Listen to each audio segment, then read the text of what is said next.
বানাচ্ছি ব্রকলি, গাজর, ফুলকপি দিয়ে ভাজা। শীতের দিনে এইগুলো পাওয়া যায়, যেমন করে খাও তেমনই ভালো লাগে। কড়াই বসিয়ে কড়াইতে তেল দিয়ে দিয়েছি। সবজিগুলো কেটে ধুয়ে নিয়েছি। তেলটা গরম হয়ে গেছে, একটু হলুদ দিয়ে দিচ্ছি, কারণ কপির ভিতরে জল থাকে, জলগুলো ছিটবে না। বসিয়ে দিচ্ছি, প্রথমে দিয়ে দিচ্ছি ফুলকপিগুলো। একটু ভাজা হলে ব্রকলিগুলো দেব, কারণ এইটাতে একটু বেশি তাপের দরকার, তাই ফুলকপিটা আগে দিলাম। দিয়ে দিচ্ছি ব্রকলি, দিয়ে দেবো গাজর। এটাও একটু নেড়ে চেড়ে গাজরগুলো দিয়ে দিচ্ছি।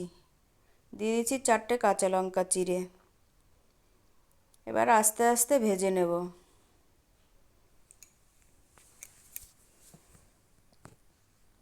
দিয়ে দেব একটু সামান্য পেঁয়াজ। দিয়ে দিচ্ছি স্বাদ মতো লবণ। দিয়ে দেব পরিমাণ মতো হলুদ। আগে হলুদ দিয়েছি, এখন অল্প হলুদ আর একটু দিয়ে দেব।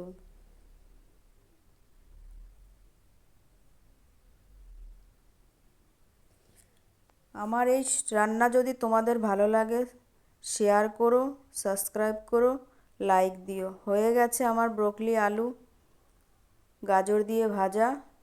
নামিয়ে নিয়েছি। রুটি বা ভাতের সঙ্গে পরিবেশন